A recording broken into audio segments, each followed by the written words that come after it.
Hello guys, good morning all of you. I hope आप लोग स्वस्थ होंगे, मस्त होंगे। तो जैसा कि एंसेंट हिस्ट्री की सीरीज़ अभी तक चल रही थी, एंसेंट हिस्ट्री मैंने टोटली कंप्लीट कर दी है। उसमें से लास्ट 1 चैप्टर्स बचा है, उसको मैं लास्ट में कंप्लीट कर दूंगी। मोस्ट इंपॉर्टेंट नहीं है जो कि, लेकिन उसको मैं कवर करूंगी। अभी मैं इसलिए पॉलिटिकल साइंस की क्लास लेकर आई हूँ, जो कि यूपीएससी के जो है जीएस पेपर 2 को कवर करेगी। उसके साथ साथ प्रीलिम्स के लिए भी इम्पॉर्टेंट है। और उसके साथ में बात करूँ तो जो ऑप्शनल सब्जेक्ट्स हैं उसमें भी ये थोड़ा सा राइटिंग स्किल अच्छी कर लेती है। तो कोई भी जो भी बिगनर्स हैं उनके लिए मोस्ट इंपॉर्टेंट होता है कि सबसे पहले वो एनसीईआरटी ही स्टार्ट करें। तो इसलिए ये इम्पॉर्टेंट है। और स्टार्टिंग में ये होता है ना कि थोड़ा लैंग्वेज पे इतनी ज़्यादा मजबूत पकड़ नहीं होती है, तो हम लैंग्वेज भी इससे थोड़ा सा इजी, क्योंकि ये होता नहीं कि आंसर राइटिंग में थोड़ा सा सिंपल लैंग्वेज लिखनी होती है, बहुत ज़्यादा टफ लैंग्वेज नहीं लिखनी होती है। तो वो हमें हेल्प करता है, राइटिंग स्किल में हेल्प करता है। तो इसलिए हम वो एनसीईआरटी लेकर आए। उसके साथ ही बता दें तो एनसीईआरटी मोस्ट इंपॉर्टेंट होती है, जो कि हमारे बेसिक्स बनाती है, फाउंडेशन वो क्लियर करती है।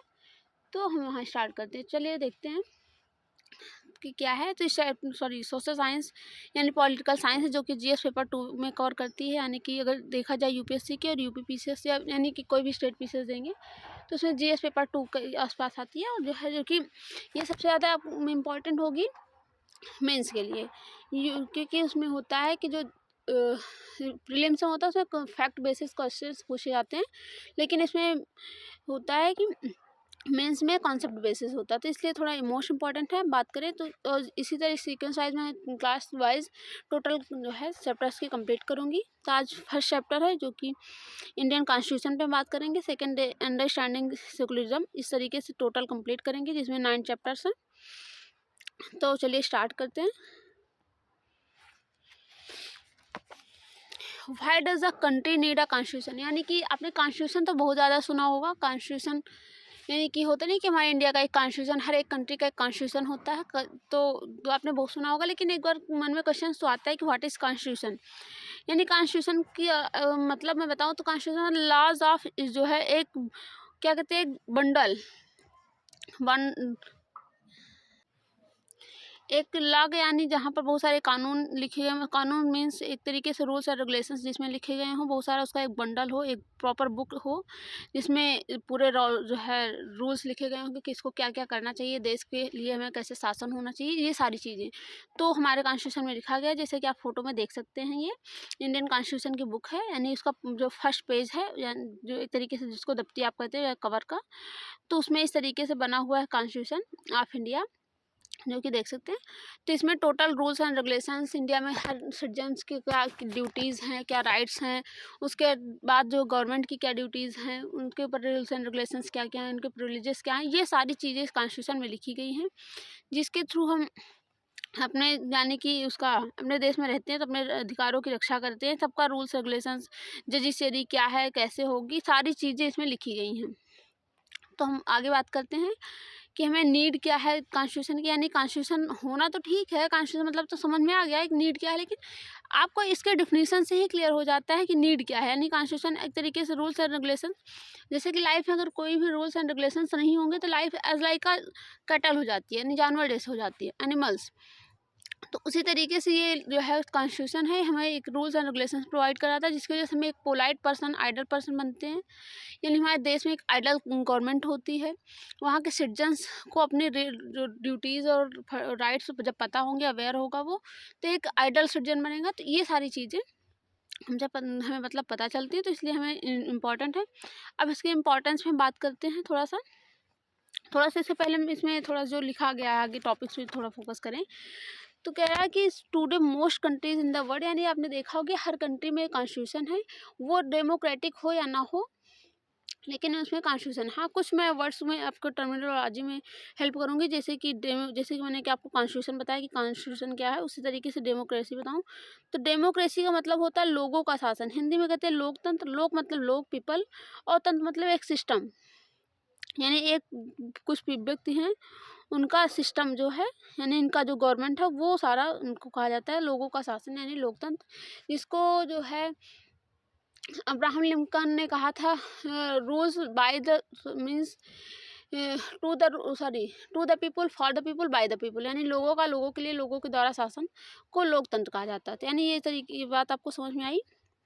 यानी कि इस तरह मैंने बताया कि आपको डेमोक्रेटिक मतलब वो कंट्री अगर डेमोक्रेटिक है या नहीं है, बट वहाँ पर कंटिन्यू यानी प्रेजेंट टाइम में एक कॉन्स्टिट्यूशन ज़रूर होता है, यानी कि वहाँ के जो गवर्नमेंट है यानी मोनार्कल सिस्टम या डेमोक्रेटिक सिस्टम, वहाँ के जो रिपब्लिक सिस्टम है, तो वहाँ को चलाने के लिए कोई मतलब रूल्स एंड रेगुलेशंस होंगे।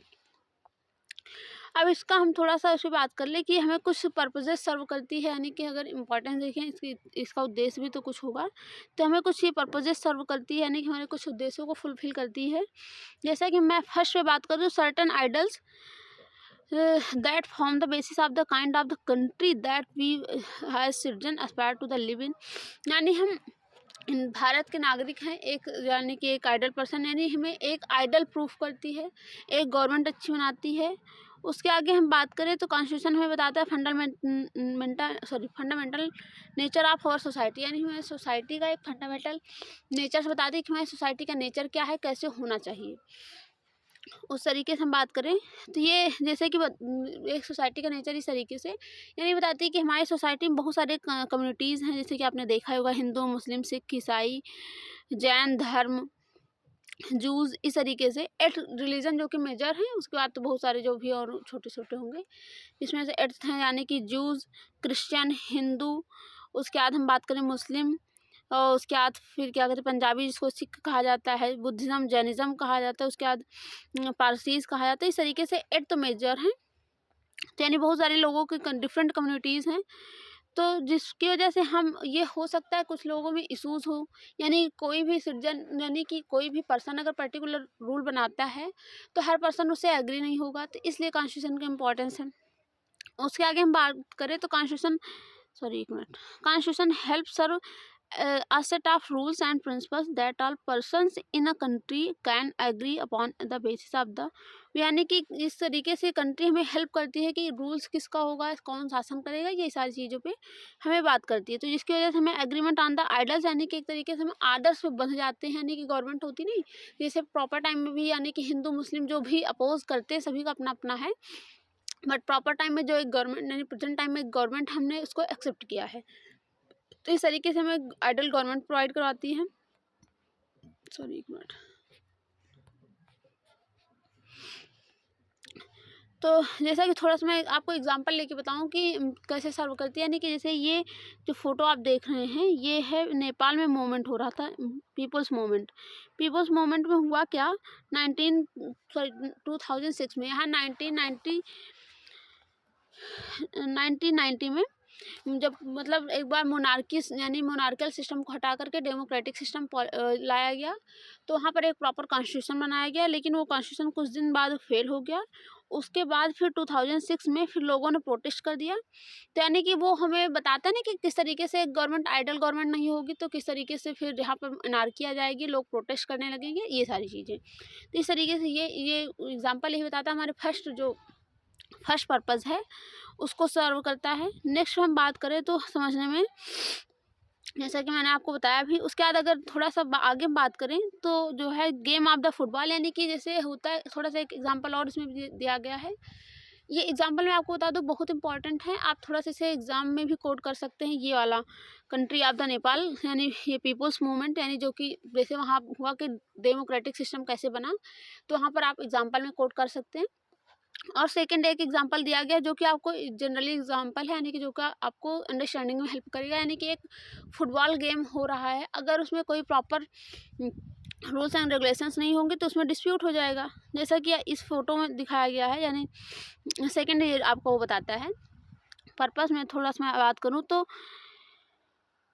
Constitution plays a crucial role laying out certain important guidelines that govern decision making with these societies, यानी कि जो हमें बताता है कि एक प्रॉपर रूल्स एंड रेगुलेशंस जो कि एक गाइडलाइंस है, यानी कि एक तरीके से देता है, जिसकी वजह से सोसाइटी में स्टेबिलिटी बनी होती है। तो जैसा कि इसमें हम बात करें तो ये फ़ोटो भी वही बताते हैं, यानी फ़ोटो में हुआ क्या कि एक वो है अनिल नाम का एक मॉनिटर, क्लास मॉनिटर, जो कि थोड़ा सा बली टाइप्स दबंग टाइप्स है, उसको क्लास के बच्चे पसंद नहीं करते हैं, और उनकी मैम एक दिन अचानक सडनली कुछ उनको अर्जेंट काम होता है, तो वो छोड़ करके अपने क्लास को मॉनिटर को बता करके रिस्पॉन्सिबिलिटी दे करके चली जाती हैं। तो आप तो जानते हैं, आपने देखा ही है कि मॉनिटर का क्या वर्क होता है, तो जो क्लास से चली जाती हैं तो सडनली वो जब मैम वापस आती हैं तो वो कहता है कि मैम से कि ये जो क्या नाम है उसका, सॉरी सुरेश नाम का एक लड़का है, अनिल जो है उसमें क्लास का एक स्टूडेंट है, सुरेश जो है मॉनिटर है। तो सुरेश मैम से कहता है कि अनिल आपके जाने के बाद लाउडली बातें कर रहा था, बहुत तेज तेज से आवाज़ होकर रहा था, मैं रोक रहा था, मान नहीं रहा था। तो मैम ये नहीं देखती हैं कि क्या सही है क्या गलत है, और मैम सडनली मतलब लास्ट में उस बच्चे को पनिश करती है और कहती है जब क्लास ख़त्म हो जाएगी, स्कूल बंद हो जाएगा, तो आपको रुकना है और क्लास में ये कहकर जाना है कि मैं अपने मॉनिटर का डिसओबे नहीं करूँगा, उसे 100 टाइम्स कहना है। यानी एक तरीके से उसको एम्बैरेस करना ही हुआ। तो इस तरीके से ये सारी चीज़ों से रोकता है, यानी कि जो भी हमें एक तरीके से जो डिक्टेटरशिप है उसे रोकता है। तो ये इस तरीके से ये भी हमारा सेकंड जो पर्पस है उसे फुलफिल करता है। आगे हम बात करें तो democratic societies constitution often lays down rules that guard against the misuse of the authority by our political leaders, यानी जो कि हमें बताता है कि हमारे जो लीडर्स हैं वो अपने अथॉरिटी को मिसयूज़ ना करें। इस तरीके से ये भी कॉन्स्टिट्यूशन हमें बताता है। उसके आगे हम बात करें in the case of Indian constitution about which you are read the chapters, यानी आपने पहले ही पढ़ा होगा कि ये कॉन्स्टिट्यूशन कुछ हमें प्रोविजंस प्रोवाइड कराता है जिससे फंडामेंटल राइट्स है, तो जिसके थ्रू हमें जो है अपना राइट्स भी मिला और उस सेफ्टी सिक्योरिटी भी मिली है। यानी कि जैसे कहा गया कि फंडामेंटल राइट्स का गार्जियन जो सुप्रीम कोर्ट को बताया गया है, यानी आर्टिकल 32 के तहत जो क्या कहते हैं आर्टिकल 32 के तहत हम डायरेक्ट जाकर के सुप्रीम कोर्ट में अपील कर सकते हैं कि हमें मेरे फंडामेंटल जो राइट्स हैं उसका वायलेशन हो रहा है। या 226 के तहत एससी यानी कि हाई कोर्ट में हम जाकर के अपील कर सकते हैं। तो ये सारी चीज़ें हमें थोड़ा सा बताती हूँ। उसके साथ एक स्टोरी इसमें बताई गई थी जो कि 7th क्लास के चैप्टर में थी। ओम प्रकाश ने लिखा था वाल्मीकि, जो कि क्लास में पढ़ते थे या फिर कुछ भी रहा हो, उन्होंने एक स्टोरी टाइप्स में लिखा। तो उन्होंने कहा कि एक क्लास थी, उसमें जो खाना बनाने वाली थी वो निचली कास्ट यानी एसटी क्लास एसटी क्लास से बिलोंग करती थी, तो जिस वजह से वहाँ के बच्चे वहाँ खाना उनके साथ मतलब उनका बनाया हुआ खाना नहीं खाते थे। तो एक तरीके से अनटचेबिलिटी को प्रमोट करता है, जो कि आर्टिकल 17 में लिखा गया है अनटचेबिलिटी के अगेंस्ट, यानी अगर जो कोई भी पर्सन अगर अनटचेबिलिटी को फॉलो करता है 17 में, तो उसको 6 मंथ की जेल या कुछ कंपनसेशन देना होता है, या दोनों हो सकता है। इस तरीके से आगे हम बात करें तो आगे हम थोड़ा सा इसी में बात करें राइट टू इक्वलिटी, यानी कि ये जो स्टोरी है इसमें राइट टू इक्वलिटी भी वायलेट होती है। राइट टू इक्वलिटी वायलेट होने का यानी कि जैसे इक्वलिटी का मतलब समानता, यानी कि सबको एक इक्वल स्टेटस होना चाहिए। यानी कि कोई भी पर्सन ऐसा नहीं है कि कोई हायर क्लास का पीपल है तो उसको चेयर मिले और जो लोअर क्लास का स्टूडेंट है, स्टूडेंट में ही बात करें तो लोअर क्लास का स्टूडेंट है तो उसको मैट मिले, तो ऐसा नहीं है। उसको अगर बिठाया जाता है तो दोनों को मैट पे बिठाया जाएगा, या फिर बिठाया जाएगा तो दोनों को इक्वल चेयर पे। तो ये सारी चीज़ें बात करते हैं। आगे हम फंडामेंटल राइट्स पे प्रॉपरली बात करेंगे इसमें, या नेक्स्ट जो क्लास की बुकें होंगी उसमें भी बहुत सारे फंडामेंटल राइट्स, और इसमें भी थोड़ा सा दिया है, उसमें हम ब्रीफ में डिस्कस करेंगे। और हम एक स्टोरी और भी लिखी है, यानी अंदर important function of the constitution plays the democracy is to ensure that the dominant group does not use the power against, यानी फर्स्ट तो ये बताया कि हमें मिसयूज, यानी फर्स्ट पर्पज़ ये है कॉन्स्टिट्यूशन का कि हमें जो लीडर्स है अपनी अथॉरिटी का मिसयूज़ ना कर सकें, तो इसलिए कॉन्स्टिट्यूशन इम्पॉर्टेंट है। सेकंड अगर हमें बताता है ये जो है मेजॉरिटी और माइनॉरिटी का डिफरेंस, यानी अगर मेजॉरिटी में कोई है तो उसी का सिर्फ डिक्टेटरशिप नहीं चलेगा, या माइनॉरिटी में कोई है तो उसके फिर राइट्स का वायलेशन नहीं होगा, तो उसको भी सेव करता है। तो यानी कि जैसे कि स्टोरी हमें बताती है कि एक गेम होने वाला है क्लास में, तो बहुत सारे कुछ लड़के कहते हैं कि हम क्रिकेट खेलेंगे, गर्ल्स कहती हैं हम फुटबॉल्स खेलेंगे। तो मैम कहती है दोनों में जब डिस्प्यूट हो जाता है तो दोनों के मैटर को सॉल्व करने के लिए मैम कहती है हैंड रेज करो, जिसकी मेजॉरिटी ज़्यादा हो, जिसकी मेजॉरिटी होगी उसके हम अकॉर्डिंग बात करेंगे। तो यहाँ पर ये लड़की कहती है कि ये क्लास में मैं वो बॉयज़ तो बहुत ज़्यादा हैं, तो जिसकी वजह से आप इन्हीं की जीत होगी। तो इसमें से ये लड़का कह रहा है कि मैम ऐसा कोई सिस्टम मतलब बनाया जाए जिसमें जो है मेजॉरिटी माइनॉरिटी दोनों को मतलब बैलेंस करके दोनों की राइट्स या ड्यूटीज़ का वायलेशन ना हो और दोनों को फॉलो किया जा सके। तो इस तरीके से ये स्टोरी है, यानी ये भी हमें बताती है कि कहीं कहाँ मेजॉरिटी की बात सुनना है, कहाँ माइनॉरिटी की बात सुनना है, कहाँ दोनों को बैलेंस रखना है, ये भी हमें कॉन्स्टिट्यूशन बताता है प्रॉपरली। यानी कि unhealthy situation can occur in democratic societies too, where majority can continuously enforce decision that exclude minority go against their interest। यानी जो कि मैंने बताया कि अगर माइनॉरिटी की बात नहीं सुनी जाएगी, ओनली मेजॉरिटी की बात सुनी जाएगी, तो ये एक अनहेल्दी सिचुएशन हुई। यानी कि एक सिचुएशन वो हो गई ना कि कुछ लोगों के जो राइट्स हैं उनको वायलेशन हो रहा है। यानी कि सडनली आपको कुछ भी, सडनली मैं बताऊँ, जैसे होता है कि जो है मुझे चावल नहीं पसंद है, सडन सपोज दैट, और मेरे घर में अप्रॉक्सीमेट 4 से 5 लोग हैं, और 5 लोग में से 3 लोग को चावल पसंद है। ये होगा कि जो मेजॉरिटी में है जो डिसीजन आएगा उसी की बात मानी जाएगी। तो अगर उसमें ये हो गया कि जो मेजॉरिटी में है उसकी बात मानी जाएगी, तो हो सकता है 3 लोगों ने कह दिया कि चावल पसंद है, 2 लोगों ने कहा चावल नहीं पसंद, तो चावल ही बना, तो हो सकता है उस दिन मैं भूखे ना हो। तो इस तरीके से ये आप अपने भी फैमिली से वो थोड़ा एग्जाम्पल ले सकते हैं। तो इस तरीके से 2 लोगों को भूखे रहना पड़ेगा, तो एक तरीके से हमारे राइट्स का वायलेशन ही तो हुआ। तो यानी उस तरीके से ये एक अनहेल्दी सिचुएशन बनाती है। तो यहाँ भी हमें कॉन्स्टिट्यूशन हेल्प करता है। जैसे कि society is prone to this tyranny of the majority, यानी जो सोसाइटी है यानी टायरनी सिस्टम ही हो गया, यानी कि एक तरीके से आतंकवाद हो गया। आगे हम बात करें, constitution usually contains rules that ensure minority are not excluded from the anything writtenly and available the majority, यानी कि ये कॉन्स्टिट्यूशन ऐसा सिस्टम बनाता है जिससे मेजॉरिटी और माइनॉरिटी दोनों का बैलेंस किया जा सके, दोनों को एक्सक्लूड नहीं किया जा सके। आगे हम थोड़ा सा बात कर रहे हैं, जैसे कि इसमें कहता है inter community domination and members of the community dominating others with in the same community, intra community domination, यानी ये सारी डोमिनेशन की बात करता है कि यानी कि किसके अगर कोई एक डोमिनेटेड है पर्सन तो उसकी बातें सुनी जा रही, कोई नहीं है यानी उसके पास राइट्स है, कोई उसकी बातें नहीं सुना, तो ये सारी चीज़ें एक तरीके से वायलेशन ही हुआ। आगे हम थोड़ा सा बात करते हैं, यानी 2 उस पर बात कर ली। यानी फर्स्ट तो हमने बात करी, थोड़ा मेरे साथ आप याद करते चलिएगा। फर्स्ट तो हुआ कि लीडर्स जो है यानी कॉन्स्टिट्यूशन ये हमें वो पर्पस से सर्व करता है, हमारे से मतलब रक्षा करता है कि लीडर्स जो हैं यानी कि जो अथॉरिटेरियन है वो सारे हमारे जो भी अथॉरिटी है उनको मिली हुई है। सॉरी एक मिनट,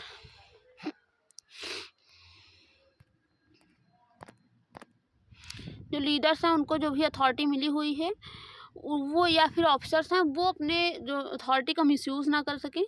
और सेकंड है, और मिसयूज़ लिख ही दूँ थोड़ा सा, और सेकंड ये कहता है कि एक हमें माइनॉरिटी और मेजॉरिटी के राइट्स का उसका राइट्स का वायलेशन ना कर सके, प्रोटेक्ट करें। तो ये हमें बताता है यानी कि प्रोटेक्शन ऑफ राइट्स, यानी मेजॉरिटी इज़ राइट कह सकते हैं। माइनॉरिटीज़ एक minute, majority with minorities right, तो एक तरीके से ये कह सकते हैं माइनॉरिटी विद मेजॉरिटीज़, यानी कि जैसा कि मैंने बताया कि सोसाइटी में एक तरीके से बैलेंस बना रहे हैं। और थर्ड पे हम थोड़ा सा बात कर लें तो significant reasons of the constitution to save our self, यानी कि थर्ड कहता है कि हमें अपनों से ही बचाता है। ये कॉन्स्टिट्यूशन का पर्पस है कि जो हमें ये कॉन्स्टिट्यूशन हमें खुद के जो डिसीजंस होते हैं उनसे बचाता है। यानी खुद के डिसीजन का मतलब कभी कभी हम ऐसा एक अतार्किक इरेशनल डिसीजन ले लेते हैं जो कि अपने के ऊपर भी प्रॉब्लम क्रिएट कर सकता है और दूसरे के लिए भी प्रॉब्लम क्रिएट कर सकता है। होता नहीं, कभी कभी हम डिसीजन कुछ चूज़ कर लें और वो दूसरे के लिए भी प्रॉब्लम क्रिएट कर दे। यानी कि जैसा होता है, मैं आपको सडन एक थोड़ा लाइटली एग्जांपल दे दूं, तो जैसा कि होता है कि हमें सड़क पे चलने का राइट है, उस पर कोई नहीं रोक सकता। एक पब्लिक प्लेसेस पे हमें आने जाने से कोई नहीं रोक सकता, आर्टिकल 15 कहता है। तो उसमें होता है क्या है कि सब मैं सपोज दैट मैं अपने हाथ में एक स्ट्रिंग लेकर जाऊँ और स्टिक को वहाँ पर ऐसे बिल्कुल नचाते रहूँ, तो वहाँ हो सकता है अगल बगल लोगों को लगे वो हमें रोके, तो मैं कह दूँ मेरा ये राइट है, तो वो भी तो ये कहेंगे कि मेरा भी तो राइट है यहाँ पर खड़े होने के, तुम्हारा ही है। तो एक तरीके से आपको जिस तरीके से जो डिसीजंस हैं उनसे बचाता है। जैसा कि इसमें बताया, मतलब स्टोरी है ये, इसमें भी लिखा गया है। यानी सॉरी एक मिनट, ये स्टोरी हमें बताती है कि एक लड़की है या लड़का, कुछ भी आप कह सकते हैं, तो नहीं तो आप कहेंगे मैम जेंडर बेसिस है। मैं सडनली कोई लड़की या लड़का, किसी पर्टिकुलर, मैं किसी स्टूडेंट की बात कर रही थी प्रॉपर। तो कोई एक स्टूडेंट है, उसका एग्ज़ाम है नेक्स्ट डे, तो वो बिल्कुल परेशान है कि उसको उस टाइम पे एक उसका जो फेवरेट टीवी सीरियल है, कुछ भी प्रोग्राम है, यानी कि सभी को पसंद होता है कुछ ना कुछ देखना, तो उसको मतलब टाइम हो रहा है, देखने का मन कर रहा है, तो वो सोच रही है अगर टीवी देखूँगी तो मेरा एग्ज़ाम छूट जाएगा। एग्ज़ाम की तो प्रिपरेशन करती हूँ, टीवी चलती रहती तो मेरा मन लगेगा उसमें। तो वो जा कर के अपने फैमिली मेंबर से यानी दादा-दादी जो भी हैं उनसे कहती है, अपने दादा-दादी से, ये देखिए बैठे हैं, तो जाके कहती है कि मेरा कल एग्ज़ाम है और मैं यानी कि इनकी दादी कहती है बेटा आज तुम बहुत ज़्यादा परेशान लग रही हो। तो ये कहती है कल मेरा एग्ज़ाम है, मेरी इच्छा है आप लोग अगर टीवी देखेंगे तो मेरी भी देखने की इच्छा होगी। मेरी इच्छा है कि आज आप लोग भी टीवी ना देखें, तो कल मैं भी टीवी नहीं देखूँगी, मेरा मन भी नहीं करेगा और मैं अच्छे से पढ़ कर के कल एग्ज़ाम दे दूँगी। तो एक तरीके से एक डिसीज़न तो मेरा तो ये राइट है, बट दूसरे का तो राइट वायलेशन हो रहा है। तो इस तरीके से भी हमें बचाती है। लास्ट फाइनली ये कहती है कि अच्छा हुआ कल मैंने डिसीजंस टीवी देखने का नहीं लिया, नहीं तो हो सकता है उस चैप्टर्स को जिसे मैंने पढ़ा था उसमें से बहुत सारे आज क्वेश्चंस आए हैं। तो यानी कि एक तो स्टोरी है आपको समझाने के लिए, 8th क्लास के बच्चे को है, ये तो थोड़ा सा आप बड़े हैं तो आप ईजिली समझ सकते हैं। यानी कि कभी कभी ऐसे हम डिसीजन इरेशनल ले लेते हैं जो कि हमें हमारे लिए ही प्रॉब्लम क्रिएट करता है, तो उन डिसीजन से हमें बचाता है। तो इस तरीके से हमें हमने 3 इसके पर्पस बता दिए। अब थोड़ा-सा हम इस पे बात कर लें तो constitution helps to protect us against certain decision and might take that could have an adverse effect on larger principles and country। यानी जो कि मैंने आपको बताया, यानी कि जो हम कभी-कभी ऐसा डिसीजन ले लेते हैं जो कि हमारे लिए भी प्रॉब्लम क्रिएट कर सकता है, हमारी कंट्री के लिए भी प्रॉब्लम क्रिएट कर सकता है, तो उन सब चीज़ों से हमें बचाता है। तो इस तरीके से कॉन्स्टिट्यूशन है। एक कॉन्स्टिट्यूशन का और थोड़ा-सा मैं बता दूं तो यहाँ good constitution does not allow these whims to change its basic structure. यानी कि जो कॉन्स्टिट्यूशन है वो कभी भी एक मतलब कभी ये राइट्स किसी को नहीं देता कि कॉन्स्टिट्यूशन को इतना ज़्यादा बदला जा सके कि उसके जो बेसिक स्ट्रक्चर है उस पर इफेक्ट पड़े। देखिए आपने सुना होगा केशवानंद भारती केस में सुप्रीम कोर्ट ने कहा 1973 में कि इसका यानी कि अमेंडमेंट तो आप कर सकते हैं बट उसके बेसिक स्ट्रक्चर में कोई भी चेंजेस नहीं होना चाहिए। यानी बेसिक स्ट्रक्चर का मतलब जैसे कि उसमें फंडामेंटल राइट से दिया गया है तो वो प्रॉपर रहना चाहिए। जैसे वो आर्टिकल 14 बताता है कि राइट टू इक्वलिटी यानी इक्वलिटी की वो दिया जाए, उसमें कोई चेंजेस आप बढ़ा सकते हैं लेकिन घटा नहीं सकते, कुछ उसमें ऐसा चेंज नहीं कर सकते कि राइट टू इक्वलिटी हट जाए, ऐसी चीज़ें। मतलब आपको थोड़ा सा बेसिक एग्जाम्पल देकर बताऊँ, सपोज दैट ये वॉल है, इट मीन्स एक रूम है, मैंने किसी रेंटल को दे दिया, उसने रेंट लिया और तो उसको बहुत सारे फ़ोटोज़ लगाने लगा। तो मैं उससे कहती हूँ कि भई मेरा घर है, आपको इसमें जो भी डेकोरेशन करना वो कर देना, लेकिन मेरे घर का नक्शा नहीं चेंज होना चाहिए। यानी ये जो कमरा है, कमरा वैसे ही प्रॉपर ये वॉल्स रहें, यहाँ पर डोर है, यहाँ पर विंडो है, यहाँ पर जो आप रोशनदान क्या कहते हैं उसको लगाते हैं, ऊपर यहाँ पर एग्जॉस्ट लगाते हैं, वो सारी चीज़ें आप कर सकते हैं, लेकिन उससे मेरे घर के तोड़-फोड़ नहीं मचानी कि मेरे घर का नक्शा ही बदल जाए। हो सकता है 4 वॉल्स की जो चारों तरफ एक-एक वॉल है जो कि 3 तरफ ही बचे, ये सारी चीज़ें नहीं करनी। यानी बेसिक स्ट्रक्चर ये चारों तरफ दीवार है, इसमें एक पंखा है, सॉरी एक दरवाज़ा है, एक खिड़की है, ये होनी चाहिए। उसके अंदर आप क्या-क्या डेकोरेट करके उसे अच्छा बना सकते हैं वो बनाइए। तो इसको हम बेसिक स्ट्रक्चर कहते हैं। तो उसके आगे हमने बात की। अब थोड़ा-सा हम नीचे थोड़ा-सा बात कर लें जो कि इम्पोर्टेंट है democratic society. Constitution plays a very important role, थोड़ा-सा मैं बता दूँ। तो 1 minute, constitution plays a very important role in democratic society. यानी इस डेमोक्रेटिक सोसाइटी में एक इम्पॉर्टेंट रोल प्ले करता है, जैसा कि मैंने आपको बताया। अब थोड़ा-सा हम इस पे आते हैं। तो अभी यहाँ पे इसके फीचर्स पे बात कर लेते हैं। यानी कॉन्स्टिट्यूशन में बहुत सारे फीचर्स हैं जो कि हम उससे बात करें। यानी कि कॉन्स्टिट्यूशन लिखा गया, मैंने जैसे आगे आपको इसका एग्जांपल बताया, मीन्स इसका इंपॉर्टेंस बताया। फीचर्स बताने से इसे पता चलेगा ना कि ये है इंपॉर्टेंस और फीचर्स में डिफरेंस आपको बता दूँ। जैसे ये इंपॉर्टेंस है, ये फीचर्स है। तो इम्पॉर्टेंट का मतलब है, सपोज दैट मैं आपकी मैम हूँ तो मेरी इंपॉर्टेंस क्या है, अगर मैं आपको पढ़ाऊँगी नहीं तो नेक्स्ट डे आपके लिए प्रॉब्लम हो जाएगी। तो ये इम्पोर्टेंस है कि मैं आपको पढ़ाऊँ। और फीचर्स ये है कि मैं अच्छा पढ़ाती हूँ, खराब पढ़ाती हूँ, वो सारे फीचर्स हो गए। तो ये इस तरीके से हम फीचर्स पे बात करते हैं। तो द इंडियन कॉन्स्टिट्यूशन यानी इसके फीचर्स में थोड़ा सा बात कर ले तो Indian national movement had been active in the struggle for the independent from British rule for several decade. यानी हमारा देखा जाए तो हमारा देश जो है अप्रॉक्सीमेटली 200 ईयर्स तक वो कॉलोनियल स्टेटस में रहा। यानी कि ब्रिटेन से कुछ अंग्रेज आए, उन्होंने यहाँ पर शासन किया। पहले तो फैक्ट्री खोली, फिर धीरे धीरे यहाँ के लोगों को कुछ एम्प्लॉयमेंट दिया, फिर यहाँ के टैक्स सॉरी यहाँ के राजाओं से यानी कि उनको कुछ प्रोटेक्शन दिया, उनको जैसे शिप दे दी, कुछ गिफ्ट्स दिया। उसके बाद फिर उनके राजाओं से कहा कि मैं आपको टैक्स दूंगा। इस तरीके से राजाओं को पहले इन्फ्लुएंस किया, फिर धीरे धीरे राजाओं को से युद्ध करके उनकी पूरी या फिर यानी कि वो हड़प नीति यानी कि उसके तहत, यानी कि जिसके राजा के पास यानी पुत्र नहीं है, उनको पूरा हड़प करके उनके शासन को छीन लिया। या फिर जो है उसके साथ साथ इन्होंने अलायंस ट्रीटी की, ट्रीटी ऑफ अलायंस, यानी कि इन्होंने कहा कि आप वो अपनी कोई भी सेना मत रखिए, मैं सेना रखूँगा और आपको पूरा सपोर्ट करूँगा। तो इस तरीके से इन्होंने बहुत सारे अपने कुछ रूल्स फॉलो किया, लोगों के यहाँ इन्फ्लुएंस किया प्रॉपर्ली। जब लास्ट में फाइनली इन्होंने यहाँ के पूरे मोनार्किया सिस्टम को डिस्टर्बेंस करके, यहाँ के बहुत सारे राजाओं को हटा करके, उनको राज्य को हड़प करके एक तरीके से यहाँ प्रॉपर रूल करने लगे। तो हमारे देश अप्रॉक्सीमेटली ये स्टार्टिंग तो हुई थी 600 से, यानी 600 में जब वो महारानी विक्टोरिया ने दिया था, तो ईस्ट इंडिया कंपनी यहाँ इस्टेब्लिश हुई थी। तो धीरे धीरे आकर के 1764 में प्रॉपर यहाँ पर धीरे धीरे रूल स्टार्ट हो गया। और 73 में यहाँ पर वो वाइस जनरल डायरेक्टर जनरल बनने लगे। फिर धीरे धीरे ये सिस्टम इस्टेब्लिश होते होते जो है 1947 में फाइनली जाके ख़त्म हुआ। तो आप देख सकते हैं अप्रॉक्सीमेटली ये जो 150 साल का टाइम पीरियड जो था, इसको समथिंग हम 200 साल का पूरा कहते हैं। तो वहाँ पे ये सारी चीज़ें होने लगी, तो हमको एक तरीके से उनके सारे जो भी रूल्स रेगुलेशंस थे, हम उनसे परिचित हो गए थे। परिचित होने का मतलब होता है जैसे कि सपोज दैट मेरे घर में कोई आए, 1 दिन 2 दिन रहे, 3 दिन रहे, तो धीरे धीरे उसके सारे हमको भले ही उसके रंग में ढले या ना ढले, लेकिन उनके सारे जो भी एक्टिविटीज़ हैं हमको पता चल जाती है। हमको पता हो जाता है कितने टाइम क्या क्या करते हैं, कैसे हैं, इनके यहाँ सिस्टम कैसे, सारी चीज़ें।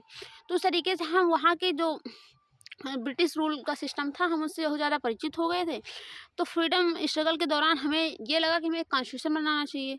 तो हमने कहा कि अगर इस रूल को हटा करके हमें अब इसके बाद मोनार्कियल सिस्टम नहीं लाना, बल्कि हमें डेमोक्रेटिक सिस्टम यहाँ पर बनाना है। ये हमने देखा कि long term experience of the authoritarian rule under the colonial convinced Indians free India should be democracy in which everyone should be treated equally and allowed to participate in government। यानी कि ये सारी चीज़ें हमने बात की कि हमें एक गवर्नमेंट बनानी है, यहाँ पर राजा नहीं बनाना है, एक सरकार होनी चाहिए और वहाँ पर लोगों को पर्टिकुलर हर इक्वल पार्टिसिपेशन होना चाहिए। यानी कि डेमोक्रेटिक, यानी एक पर्सन उसमें युद्ध में खड़ा हो, सॉरी इलेक्शन में खड़ा होगा, यानी कि जैसे ये है, समझ लीजिए ये आरडीआर हैं सपोज दैट, तो आँख बना दूँगी, तो ये युद्ध में खड़े होंगे, सॉरी इलेक्शन में खड़े होंगे। तो हम जो है हम लोग इनको वो वोट देकर इनको अपना प्रधानमंत्री बनाएंगे। प्रधानमंत्री का मतलब डायरेक्ट प्रधानमंत्री नहीं बना सकते, सबसे पहले इनको हम एमपी बनाएंगे, यानी वो सांसद बनाएंगे। तो इस तरीके से कई सारे सांसद एरिया वाइज कॉन्स्टिट्यूंसी से चुन कर आएंगे। तो बहुत सारे लोग इनको चूज करेंगे कि हमारे प्रधानमंत्री ये बनने चाहिए, तो ये एक प्रॉपर प्रधानमंत्री बन जाएंगे। और उनके नीचे हम जो भी बात कहना, हम इनसे कहेंगे कि हमारे लिए ये सारी चीज़ें चाहिए और ये सारी चीज़ें हमें पूरी करेंगे। तो इस तरीके से डेमोक्रेटिक सिस्टम बना। तो ये हमारी एक मिनट,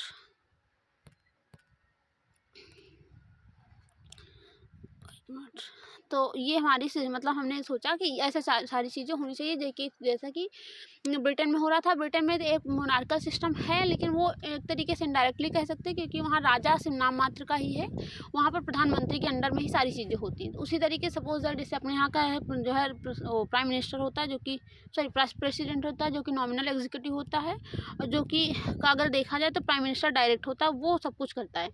इसके यानी इसको एडवाइस करता है ये सारी चीज़ें करनी चाहिए, तो ये कहता है ठीक है, ये साइन करते हैं, ये सारी चीज़ें करते हैं। तो इस तरीके से सिस्टम होता है एज लाइक सेम। वहाँ पर राजा सारी चीज़ें सिर्फ साइन करता है, उससे कोई मतलब नहीं है क्या हो रहा है। यहाँ पर प्रधानमंत्री सारी चीज़ें करता है, इनको एडवाइस दे करके करवाता है। तो इस तरीके से सारी चीज़ें बनी हुई है। तो हमने सोचा ये सारी चीज़ें हमें भी करनी चाहिए। आगे हम थोड़ा सा बात करें तो democratic government would be set up in India and the rules would determine in functioning, यानी जो हमारे कार्य भी एक तरीके से डिटरमाइंड होंगे। उसके बाद हम बात करें तो ये सारी चीज़ें जब हुई, तो जो प्रॉपर 9 दिसंबर, इसमें लिख दिया जाए 9 दिसंबर 1946 में जो फर्स्ट असेंबली में कॉन्स्टिट्यूंसी हुई, तो वहाँ पर 300 पीपल ने पार्टिसिपेट किया। और उसके बाद जो है कॉन्स्टिट्यूंसी, यानी कि उसमें डायरेक्टली तरीके से जैसे एमपी होते चूज किए जाते हैं, यानी कि वो इलेक्शन होता है सांसद का, तो उसी तरीके से डायरेक्ट कुछ लोगों को इनडायरेक्ट उसमें जो है चूज करके कॉन्स्टिट्यूएंट असेंबली में लाया गया। तो वहाँ पर उन लोगों ने मिल करके एक प्रॉपर कॉन्स्टिट्यूशन तैयार किया। तो कॉन्स्टिट्यूशन बनने में तो बहुत सारा टाइम लगा था, यानी इसको 2 साल 11 माह 18 दिन कहा जाता है, यानी 2 ईयर्स लगे थे। 11 मंथ यानी एक्स्ट्रा, यानी अप्रॉक्सीमेटली 3 ईयर्स होने वाला था, जिसमें ओनली 12 डेज ही रिमेनिंग थे। तो यानी ये मंथ्स हैं। उसके बाद हम 18 डेज भी लगे थे, यानी कि देख सकते हैं, यानी कि 12 डेज आफ्टर ये 3 ईयर्स हो जाता है, यानी इतना लंबा टाइम भी लगा था। उसके साथ खर्च की हम बात करें तो अप्रॉक्सीमेटली 63 लाख यानी 63 लाख, यानी इसको टोटली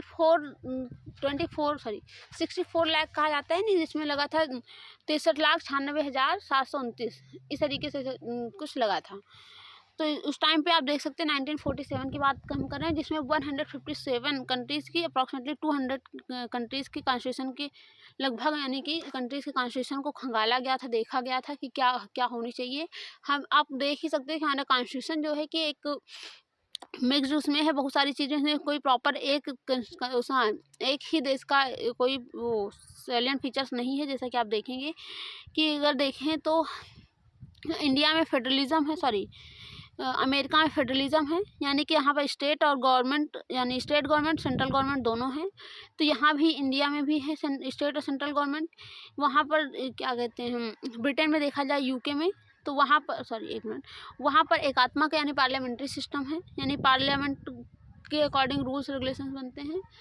तो वो प्रॉपर इंडिया में भी है और उस तरीके से।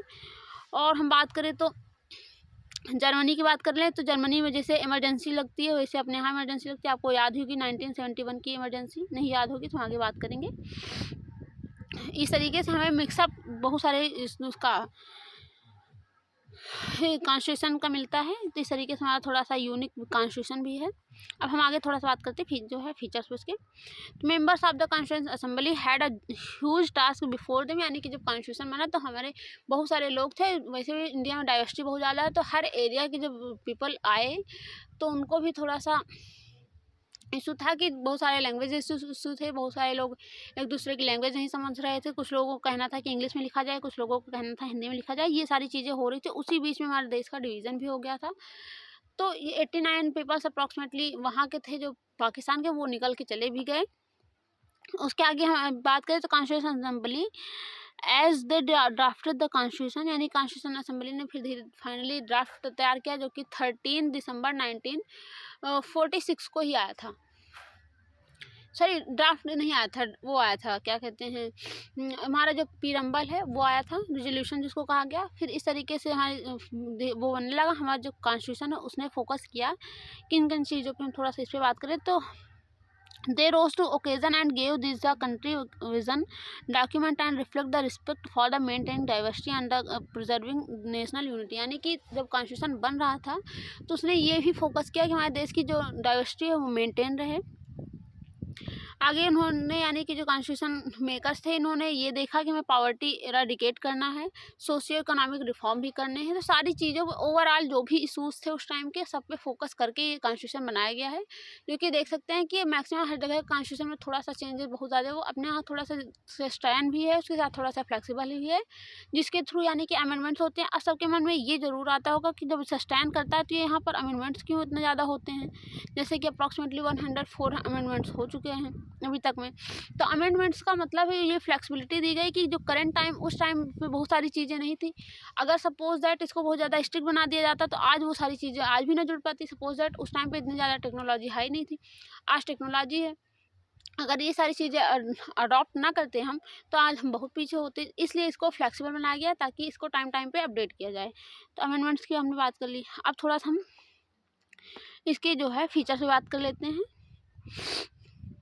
तो यानी कि उन लोगों को यही था कि सस्टेन रहे, कि स्ट्रॉन्ग रहे, अपडेशन टाइम पे होता रहे और बैलेंस किए रहे पूरी कम्युनिटी को।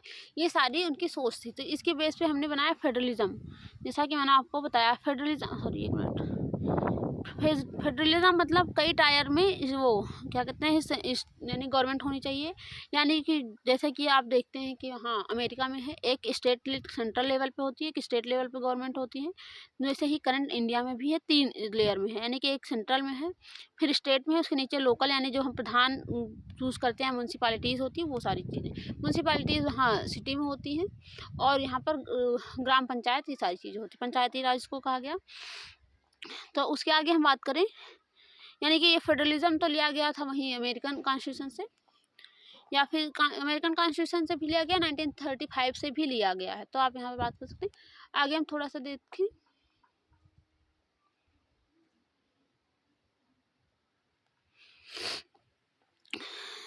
instead it's was important to have another level of the government in the state, and the decision could have made for the particular area.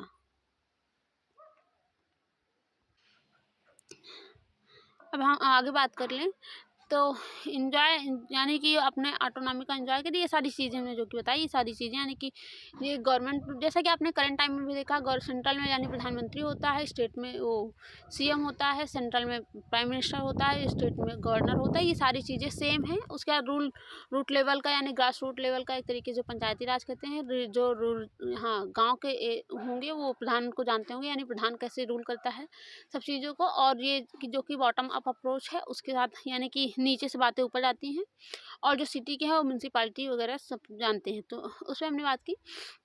अब थोड़ा सा हम parliamentary form of the government पे बात करें, यानी कि पार्लियामेंट्री फॉर्म जो कि हमारी, जो कि मैंने आपको बताया कि पार्लियामेंट्री सिस्टम कैसा है गवर्नमेंट में, यानी पार्लियामेंट देखिए आपने भी देखा है, जो भी रूल्स एंड रेगुलेशंस बनाना होता है वो पार्लियामेंट बनाती है। तो उसमें हम बात करें तो different tyres of the government you just read about, यानी जैसे मैंने आपको बताया कि यानी फर्स्ट टायर तो यानी सेंट्रल की हो गई फर्स्ट टायर, और सेकंड टायर हो गई यानी स्टेट की, और थर्ड ग्रास रूट लेवल यानी पीआरआई यानी पंचायती राज इंस्टीट्यूशन है, उसकी मैंने बात की। उसके आगे हम बात करें, यानी कि ये देख सकते हैं जो फर्स्ट टाइम इलेक्शन हुआ था 1951 में, तो 51 में, तो ये इलेक्शन इस तरीके से अभी भी होता है। ऐसे ही इलेक्शन बहुत सारे लोगों को ऐसे लाइन में खड़ा कर दिया जाता है, यानी कि एक लाइन इधर वीमेंस की होती, एक लाइन इधर मेंस की होती।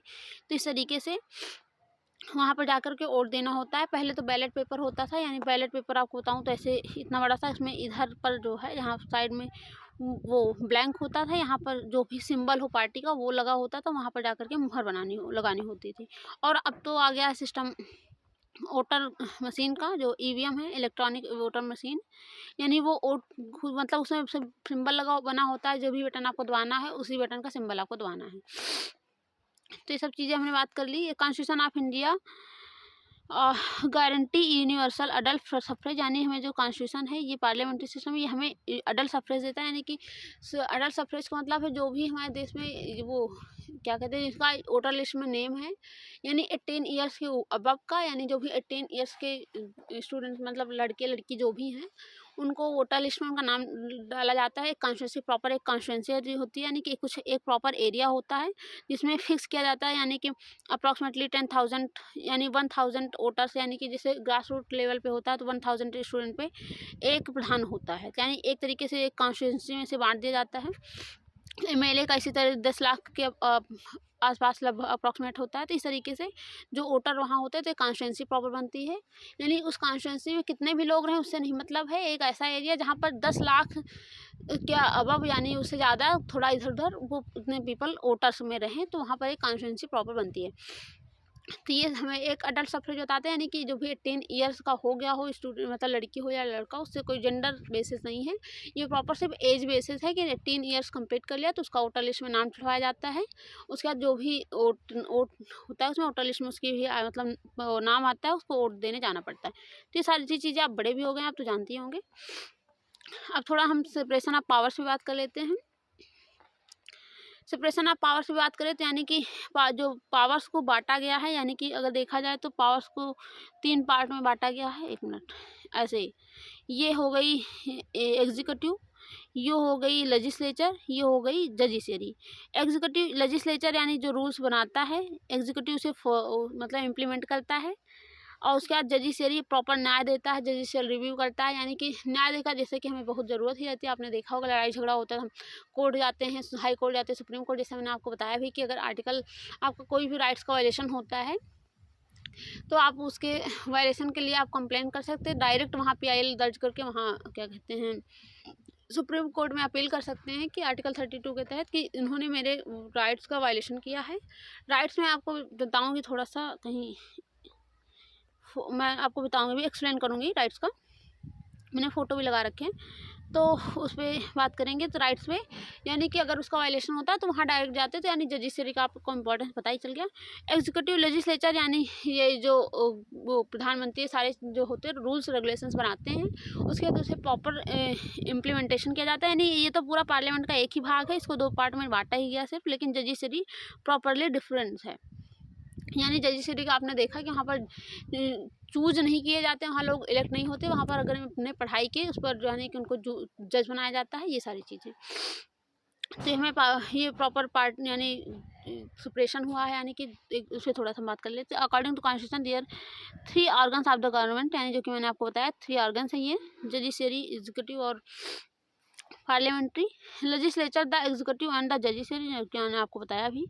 आगे हम बात करें तो legislature refers our elected representative, यानी जो भी हम मेंबर्स को इलेक्ट करते हैं उनको पार्लियामेंट में भेजते हैं, वो इसमें लेजिस्लेचर में आते हैं। जजिशरी, उसके बाद इम्प्लीमेंटेशन रनिंग द गवर्नमेंट, यानी जो भी रूल्स रेगुलेशंस वो एग्जीक्यूटिव इम्प्लीमेंट करती है। जजिशरी विच रीड अबाउट द यूनिट, यानी कि यूनिट 3 में पढ़ेंगे और सब सारी चीज़ें छोड़िए। यानी जजिशरी में प्रॉपर जो भी राइट्स हैं, जो भी यानी को हमें न्याय लेना होता है, जजिशरी देती। तो इन सारी चीज़ों पर हमने बात की। आगे हम बात करें यहाँ पर, अगर जो भी स्टेट लिखा गया है, स्टेट का मतलब एक सॉवरेन ऐसा पर्टिकुलर रीजन जहाँ पर किसी अदर का कोई रूल्स एंड रेगुलेशंस ना चले, यानी हमारा स्टेट हमारा देश है, यहाँ पर हमारी जो गवर्नमेंट हमने बनाई है उसके रूल्स एंड रेगुलेशंस फॉलो होंगे, ना कि किसी बाहरी का। तो ये सारी स्टेट्स के अबाउट बताई गई है। अब हम थोड़ा सा फेडरलिज्म उसमें फीचर से बात कर ले। फेडरलिज्म मैंने बताया ही कि यानी यहाँ पर सेंट्रल लेवल में भी गवर्नमेंट हो, स्टेट में भी गवर्नमेंट हो, उसको कहा गया। अगर फीचर से बात कर ले तो रिजिड कॉन्स्टिट्यूशन, यानी कि कॉन्स्टिट्यूशन थोड़ा सा स्ट्रिक्ट होना चाहिए, जैसे कि अपने इंडिया का है। थोड़ा सा बहुत जल्दी, इतनी जल्दी कॉन्स्टिट्यूशन में अमेंडमेंट नहीं किया जा सकता है, उसको बदला नहीं जा सकता है, जो कि 368 के उसमें लिखा गया प्रोविज़न है आर्टिकल में। उसके साथ उसके बाद हम बात करें क्या कहते हैं, जजिशरी को उसका गार्जियन भी कहा जाता है। उसके आगे हम बात करें और थोड़ा सा अगर एग्जांपल में समझे तो अमेरिका का जो कॉन्स्टिट्यूशन है वहाँ पर बहुत ज़्यादा फ्लेक्स वो स्ट्रिक्ट है, जिसमें बहुत जल्दी कॉन्स्टिट्यूशन में अमेंडमेंट होता ही नहीं है। अभी तक में अप्रॉक्सीमेटली 7 अमेंडमेंट हुए हैं, और उसके 7 आर्टिकल्स, उसमें 27 अमेंडमेंट्स काफ़ी टाइम पहले मैंने पढ़ा था, उसमें आप थोड़ा सा क्रॉस चेक कर लीजिएगा। 27 के आसपास अमेंडमेंट्स हुए थे। उसके आगे हम अगर बात करें तो ब्रिटेन में, जो कि बहुत ज़्यादा फ्लेक्सिबल है, वहाँ पर रिटन कोई कॉन्स्टिट्यूशन नहीं है, लेकिन उसमें कॉन्स्टिट्यूशन में बदलाव टाइम टाइम पे होते रहते हैं अकॉर्डिंग टू सिचुएशंस। इंडिपेंडेंट जजिशरी, यानी कि जैसे इंडिया में देखिए तो जजिशरी बहुत ज़्यादा इंडिपेंडेंट है, यानी कि उस पर किसी का रूल्स रेगुलेशन नहीं चलता है। यानी कि यहाँ पर देखा जाए तो इसका जो इलेक्शन, यानी कि जो जजेस का अपॉइंटमेंट होता है वही कोलेजियम सिस्टम के तहत कर लेते हैं। अपने जो हायर कोर्ट होता है उस पर किसी उसका अमेंडमेंट का रूल्स रेगुलेशन नहीं चलता है, इनके अंतर्गत आते हैं। सबऑर्डिनेट कोर्ट इनके अंतर्गत आते हैं, उनकी सैलरी फिक्स होती है, यानी सारी चीज़ें इस तरीके से होती है। आगे हम बात करें तो बाइकैमरलिज्म, यानी बाइकैमरलिज्म का मतलब बताया ही कि इसमें एक राज्यसभा होती है, एक लोकसभा होती है, यानी कि इसमें डबल हाउसेस होते हैं, जैसे कि इंडिया में है एक राज्यसभा एक लोकसभा, जो कि आपने देखा ही है ऐसे। तो इसका सीएम, यानी इसका जो चेयरमैन होता है करंट टाइम में ओम बिरला है, और इसके सीएम जो अभी नए इलेक्ट हुए हैं, सॉरी इसके सीएम जो है ओम बिरला जी हैं, और जो हमारे उप वाइस प्रेसिडेंट होते हैं वो राज्यसभा के चेयरमैन होते हैं, जो कि करंट टाइम में थोड़ा दूसरे बने हैं, सब मुझे याद नहीं है। और इसके तो जो इसके लोकसभा के चेयरमैन हैं वो ओम बिरला जी हैं। तो इस तरीके से, और आगे हम थोड़ा सा बात कर लें तो बाइकैमरलिज्म यानी लोकसभा राज्यसभा मैंने आपको बताया। सेकंड बात करें तो डिसेंट्रलाइजेशन ऑफ पावर, यानी पावर्स का डिसेंट्रलाइजेशन किया गया है, यानी बहुत ज़्यादा डिवाइड किया गया है। यानी कि जैसे अगर देखा जाए तो ये है पूरा ये सिस्टम, तो सेंटर को कुछ पावर्स है, कुछ स्टेट्स को पावर है, कुछ ग्रास रूट लेवल जो पार्लियामेंट पंचायती राज इंस्टीट्यूशन है इनको पावर है, यानी ये सारी पावर्स बटी हुई हैं।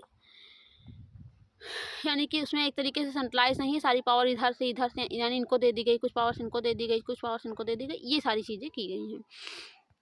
आगे हम थोड़ा-सा बात कर लें तो रिटन कॉन्स्टिट्यूशन यानी कि इंडिया का कॉन्स्टिट्यूशन रिटन है यानी लिखा गया है, यानी आपने देखा है कि इसमें 395 आर्टिकल्स ओरिजिनली हैं, जिसमें 700 अब करंट टाइम अगर अमेंडमेंट करके जो बहुत सारे ऐड किए गए हैं 14A इस तरीके से, तो उसमें अगर हम बात करें तो उसमें है 475 के अप्रॉक्सीमेटली कॉन्स्टिट्यूशन में आर्टिकल्स हो गए हैं।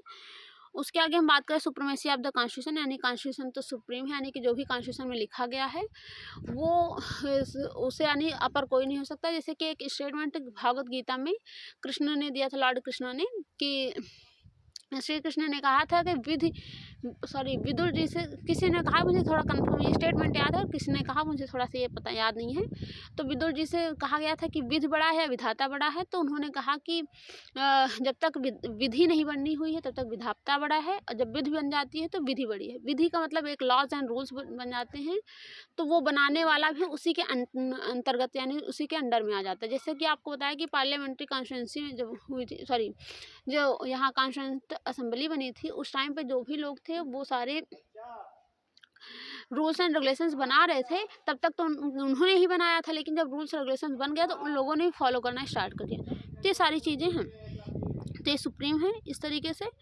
और यहाँ पर फंडामेंटल राइट्स के हम पे थोड़ा सा बात कर लेते हैं, जैसे कि आप फोटो में देख सकते हैं, ये है फंडामेंटल राइट्स, इसमें लिखा गया है। हाँ, अभी एक पेज, एक मिनट और भी, सॉरी, यहाँ हम बात कर लेते हैं थोड़ा सा तो इसके कॉन्स्टिट्यूशन के इसमें सेकुलरिज्म पे, तो आगे हम बात करते हैं फिर। तो सेकुलरिज्म पे हम बात कर लें तो सेकुलरिज्म का मतलब है यहाँ पर किसी भी प्रॉपर एक रिलीजन को हम बहुत ज़्यादा इंपॉर्टेंस नहीं देंगे। गवर्नमेंट सभी रिलीजन को एक इक्वल इम्पोर्टेंस देगा, उसके लिए कोई एक बड़ा नहीं है। कोई भी धर्म, चाहे हिंदू हो, मुस्लिम हो, जैन, क्रिश्चियन, कोई भी धर्म, उसके लिए सब इक्वल हैं। और प्रॉपर गवर्नमेंट किसी भी उसमें इन्वॉल्वमेंट नहीं होगी कि हम इस धर्म को प्रमोट करते हैं। उस धर्म को प्रमोट करने से नहीं, वो सिर्फ माइनॉरिटी कास्ट के धर्म को प्रमोट कर सकती है, सिर्फ प्रोटेक्शन कर सकती है, ना कि प्रमोट कर सकती। ये सारी चीज़ें इसमें कही गई हैं। और जो कि आप ये फ़ोटो में देख सकते हैं, जब 24 जनवरी को 1950 में ये कॉन्स्टिट्यूशन पे ये जब साइन की जा रही थी, तो उस टाइम का ये पूरा यहाँ का पार्लियामेंट का, सॉरी, कॉन्स्टिट्यूंसी का की फ़ोटो है, जो कि राजेंद्र प्रसाद जी वहाँ के चेयरमैन थे उस टाइम पे। ये नेहरू जी हैं जो कि यहाँ पर साइन कर रहे हैं। सब लोग साइन बाय चांस, क्योंकि वहाँ एक्सेप्ट करना होता है ना, कि हम एक्सेप्ट करते हैं, तो वो सारी चीज़ें जो एक डॉक्यूमेंट्स होता है उसमें साइन करना होता है। इस तरीके से सब लोगों ने साइन किया था। आगे हम थोड़ा सा salient features of the constitution में बात कर लेते हैं। इंडियन कॉन्स्टिट्यूशन, इसे ब्रॉडली हम कवर करेंगे, लेकिन इसमें थोड़ा सा ब्रीफ में आपको बता दें, जो कि तो इंडियन कॉन्स्टिट्यूशन के कुछ अदर भी वो हैं, क्या कहते हैं, साइलेंट फीचर्स हैं। उस पर हम बात करें तो ये सबसे बड़ा है, लेंथियस्ट है, यानी कि वर्ल्ड का सबसे बड़ा देखा जाए तो सबसे बड़ा है। ये बाकी सब छोटे हैं, अप्रॉक्सीमेटली चाइना 120 के आसपास ही आर्टिकल्स हैं, जो कि देख सकते हैं कि 18% यहाँ की वर्ल्ड की पॉपुलेशन वो कवर करता है। उसके आगे हम drawn from the various sources, ये विभिन्न सोर्सेज से लिया गया है, यानी कि आपने देखा कि अप्रॉक्सीमेटली 9 कंट्रीज़ के तो कॉन्स्टिट्यूशन से बना ही है। उसके साथ साथ ये सॉरी, बहुत सारे देशों से, 200 अप्रॉक्सीमेटली 200 देशों से कॉन्स्टिट्यूशन को पढ़ के बनाया गया था। आगे हम बात करें blend of the rigidity and flexibility, यानी कि दोनों का मिक्सअप है। रिजिडिटी यानी कि बहुत ज़्यादा स्ट्रिक्ट भी नहीं, बहुत ज़्यादा फ्लेक्सिबल भी नहीं है। स्ट्रिक्ट ये अमेरिका और ब्रिटेन की तरह ये एक मिक्सअप है। उसके आगे हम बात करें तो federal system and the unitary बायस, यानी फेडरल सिस्टम मैंने बताया कि वहाँ पर सेंट्रल में भी गवर्नमेंट होगी, स्टेट में भी गवर्नमेंट होगी, लेकिन जो है कुछ इमरजेंसी, कुछ इसके कुछ मतलब उसमें ओकेजन्स पे ये यूनिटरी भी हो जाएगा। कुछ इसके यूनिटरी फीचर्स भी हैं। यूनिटरी फीचर्स में जैसा कि ये सिविल सर्विसेज है, यानी जो सेंट्रल ही गवर्नमेंट पूरा सबको अपॉइंटमेंट करती है, और उसके बाद सबको सब जगह होता है सारी चीज़ें, या फिर इमरजेंसी के टाइम पे। उसके आगे हम बात करें तो federal system, sorry, parliamentary form of the government, यानी जैसे बताया कि पार्लियामेंट का इंपॉर्टेंस, यानी पार्लियामेंट वहाँ रूल्स रेगुलेशंस बनाती है। आगे थोड़ा सा बात कर ले synthesis of the parliamentary sovereignty and the judicial supremacy, यानी पार्लियामेंट को कुछ सुप्रीमेसी दी गई है उसका, यानी जॉइंट देखा जाए तो कुछ पार्लियामेंट को दिया गया, यानी रूल्स रेगुलेशंस बना सकता है। और जजिशरी, यानी कि उसमें जजिशियल रिव्यू करके देख सकती है कि क्या सही है क्या नहीं सही, सारी चीज़ें।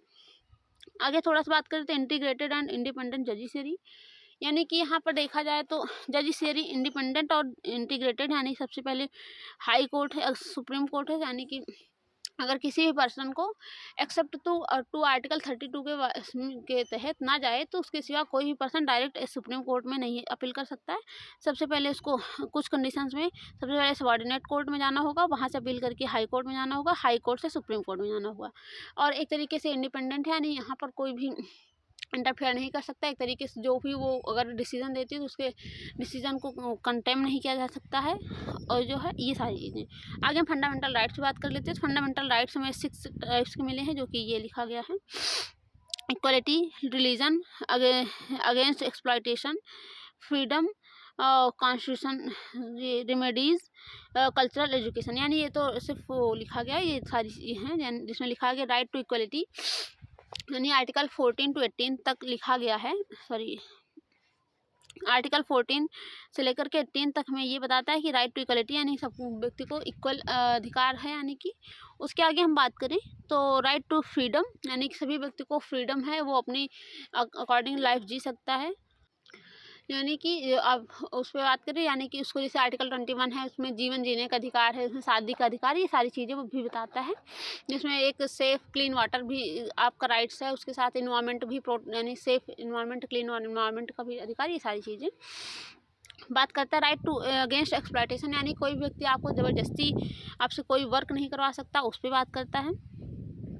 उसके right to freedom of religion, यानी आप किसी भी धर्म की उपासना कर सकते, पूजा कर सकते, इसमें कोई आपको फोर्स नहीं करेगा, यानी स्टेट तो इसमें इंटरफेयर नहीं करेगा। कोई भी पर्सन अगर आपको इंटरफेयर करता है, आपको इम्पोज करता है कि आप ये धर्म छोड़ करके ये धर्म फॉलो कर लीजिए, तो आपको उसके अगेंस्ट जा कर के सुप्रीम कोर्ट में या हाई कोर्ट में अपील कर सकते हैं। वो आपको राइट मिल यानी न्याय दिलाएगा कि आपको जो भी इच्छा हो वो कर सकते हैं।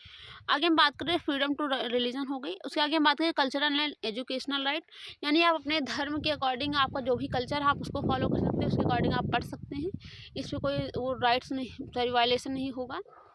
आगे हम बात करें राइट टू कॉन्स्टिट्यूशनल रेमेडीज़। इन सारे कॉन्स्टिट्यूशन को बचाने, यानी जो भी राइट्स हैं इन सबको बचाने के लिए आपको आर्टिकल 32 ये अधिकार देता है कि आप जो है वहाँ सुप्रीम कोर्ट में डायरेक्ट अपील कर सकते हैं, अपने वायलेशन जो भी आप राइट्स हैं उसको जो है सेव कर सकते हैं। तो ये सारी चीज़ें हमने बात की। अब थोड़ा सा कॉन्स्टिट्यूशन के इस पे आ जाएँ। फंडामेंटल ड्यूटीज़ की बात करें, जो कि फंडामेंटल राइट्स की बात कर ली। तो फंडामेंटल ड्यूटीज़ जो कि 11 टाइप्स के मिले हुए हैं, यानी कि हर व्यक्ति का अगर कुछ अधिकार है तो उसको राइट ड्यूटीज़ भी दिए जाते हैं। यानी कि हर पर्सन की कुछ ना कुछ ड्यूटी भी तो होगी, तो उसको ये फॉलो करना होगा कि हमें क्या-क्या ड्यूटीज़ हमें फॉलो करनी चाहिए। यानी कि जैसे होता नहीं कि हमें एक दूसरे की रिस्पेक्ट करनी चाहिए, ये भी हमारी ड्यूटी है। उसके साथ हम बात करें तो जैसे इसमें लिखा गया, जैसे फर्स्ट में है कि हमें जैसे जब राष्ट्रगान होता है या जो नेशनल फ्लैग होता है, नेशनल एंथम होता है, इन सब चीज़ों की रिस्पेक्ट करनी चाहिए। उसके साथ जैसे हम गांधी जी की रिस्पेक्ट करते हैं, ये हमें आर्टिकल में ड्यूटीज़ मिली हुई हैं। उसके आगे हम बात कर लेते हैं डायरेक्टिव प्रिंसिपल्स पे। तो यानी कि कुछ डायरेक्टिव प्रिंसिपल्स स्टेट्स को मिले, यानी कि स्टेट उसको फॉलो कर सकता है, उसके थ्रू रूल बना सकता है, ये सारी चीज़ें। अब उसके आगे हम बात करें अडल्ट फ्रेंचाइज पे, यानी कि यूनिवर्सल अडल्ट फ्रेंचाइज, यानी विदाउट एनी जेंडर बेसिस, यानी कोई भी डिस्क्रिमिनेशन को छोड़ करके हमको सभी को 18 ईयर्स के जो अपर हैं, यानी कि उसमें कुछ कंडीशंस हैं, यानी जैसे कि वो ये नहीं कि अब ये कहा जाए कि मुझे वोट देने का अधिकार नहीं मिल रहा है, उसके कुछ डॉक्यूमेंट्स गलत हैं, तो ये सारी चीज़ें आपको देखना होगा। जो वोटर लिस्ट में नाम आने के बाद आपको वोट देने का अधिकार है, उसमें कोई भी जेंडर बेसिस नहीं है। उसके आगे हम बात करें तो सिटीजनशिप, सिंगल सिटीजनशिप पे बात करें, यानी इंडिया में आपको सिर्फ इंडियन की सिंगल यानी नागरिकता लेनी होगी, इसके सिवा आपको कोई भी नागरिकता नहीं है। आप कहीं भी एक अपने डॉक्यूमेंट्स को कहीं भी अप्लाई कर सकते हैं, यानी कहीं भी लगाएंगे पूरे इंडिया में आपका डॉक्यूमेंट्स वेरीफेबल होगा। आगे हम बात करें तो इंडिपेंडेंट बॉडीज़, यानी कुछ इंडिपेंडेंट बॉडीज़ भी दी गई हैं, जैसे इलेक्शन कमीशंस हैं, यूपीएससी है, ये सारे इंडिपेंडेंट हैं, यानी कि इनके ऊपर यानी कि कोई भी इंटरफेयर नहीं कर सकता। कुछ कंडीशंस में तो सबके ऊपर इंटरफेयर होता है, वो सारी चीज़ें। आगे हम बात करें तो इमरजेंसी प्रोविज़न, यानी इंडिया में इमरजेंसी प्रोविज़न भी है, जैसे आर्टिकल 356, 352 और 360, यानी ये तो है पूरे देश में जो है नेशनल इमरजेंसी के टाइम लग सकता है। ये है जो कि राज्यों में लगता रहता है टाइम टाइम पे। अब तो बहुत कम हो गया, पहले जब स्टार्टिंग में जब रीजनल पार्टीज बनी हुई थी उस टाइम बहुत ज़्यादा लग रहा था, बहुत ज़्यादा यूज़ हुआ है, तो हर स्टेट्स में लगता है। उसके आगे हम बात करें, जैसे कि आपने सुना कि हाँ गवर्नमेंट से वहाँ गवर्नर का शासन हो जाता है, सीएम को हटा दिया जाता है। और 360 के तहत लगता है कि जो आज तक कभी नहीं यूज़ हुआ, ये जब फाइनेंशियल क्राइसिस अगर देश गुजरता है तो लगता है। आगे हम थोड़ा सा बात कर ले 3 टायर गवर्नमेंट पे, जो कि मैंने आपको बताया कि 3 टायर गवर्नमेंट है, यानी एक सेंट्रल पे है, एक स्टेट लेवल पे है, एक PRI यानी कि जो कि ग्रास रूट लेवल यानी कि जो है बिल्कुल निचले इस पे है। तो ये सारी चीज़ें हम बात कर ली। उसके आगे हम कोऑपरेटिव सोसाइटी से बात कर लेते हैं, यानी कि आप सभी को कोऑपरेटिव सोसाइटीज़ बनाने का अधिकार है, यानी कि अपने अकॉर्डिंग वो कुछ भी अपना व्यवसाय कर सकता है। जैसे कोऑपरेटिव सोसाइटीज़ बनाई जाती हैं, वो आपको कुछ हेल्प करती हैं, यानी जिसमें बैंक आती है, सारी चीज़ें। उसके आगे हम थोड़ा सा लेंथी से हमने बात ही कर ली, तो इस तरीके से हमने साइलेंट फीचर से बात कर ली है। और जो कि ये मोस्ट इंपॉर्टेंट है इस चैप्टर से ज़्यादा, ये सारी चीज़ें, ये चैप्टर्स तो आपको थोड़ा सा समझाने के लिए है, बेसिक क्लियर हो जाएंगे इसके थ्रू। और ये फंडामेंटल फेडरलिज्म पे ही हमने बात कर ली, राइट्स पे हमने बात कर ली, फीचर्स पे हमने बात कर ली। तो ये सारी चीज़ें देख सकते हो। इसके थोड़ा सा की features of the Indian constitution, जो कि इसमें भी लिखा, जो कि मैं इसमें बता देती हूँ कि फेडरलिज्म यानी कि जो कि आपको एक्सप्लेन किया कि यानी कि स्टेट्स और सेंट्रल लेवल का सिस्टम होना चाहिए गवर्नमेंट का, उसे फेडरलिज्म कहा गया। पार्लियामेंट्री फॉर्म द गवर्नमेंट, यानी गवर्नमेंट में संसदीय व्यवस्था होगी, यानी जो संसद होगा वो कॉन्स्टिट्यूशन का अमेंडमेंट करेगा, रूल्स रेगुलेशंस बनाएगा। तो ये सारी चीज़ें। आगे हम बात करें सेपरेशन ऑफ पावर्स, यानी पावर्स का सेपरेशन, यानी पावर सबका बटा हुआ है, यानी कि जडिशरी, एग्जीक्यूटिव, लेजिस्लेचर, ये सारी चीज़ें। और इसके आगे हम बात करें तो फिर फंडामेंटल राइट्स, यानी जो कि मैंने आपको बताया 6 टाइप्स के हैं। पहले तो 7 टाइप्स का दिया गया था आर्टिकल 31 में, जो कि राइट टू प्रॉपर्टी था, लेकिन अब उसको लीगल राइट से बना दिया गया है, क्योंकि अगर वो राइट टू प्रॉपर्टी होता तो वायलेशन करने पर हर पर्सन सुप्रीम कोर्ट पहुंच जाता, कभी डेवलपमेंट ना हो पाता। जैसे ब्रिज, रेलवे, ये सारी चीज़ें बननी होती तो कोई भी पर्सन अपनी ज़मीन देने के लिए तैयार ना होता। तो ये सारी चीज़ें। और सेकुलरिज्म पे बात कर रहे हैं, यानी हमारे देश में आपने देखा कि गवर्नमेंट किसी प्रॉपर एक ही उस पर फोकस नहीं करती है, ना ही किसी की उसमें इंटरफेयर करती है। जो भी जिसको भी अपना अपना धर्म फॉलो करना, वो सारी चीज़ें करें। तो इस तरीके से ये चैप्टर आज खत्म होता है, फिर मिलते हैं नेक्स्ट चैप्टर में।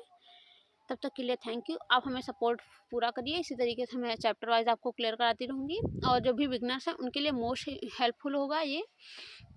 तो आप पढ़ते रहिए, और इसे देख करके जो भी आपको प्रॉब्लम हो आप हमें कमेंट करके बता सकते हैं। फिर मिलते हैं नेक्स्ट वीडियो में। Thank you. Like, share and subscribe करना ना भूलें, उसे ज़रूर करें। ये हमें मोटिवेशन देता है नेक्स्ट और अच्छा करने के लिए। Thank you.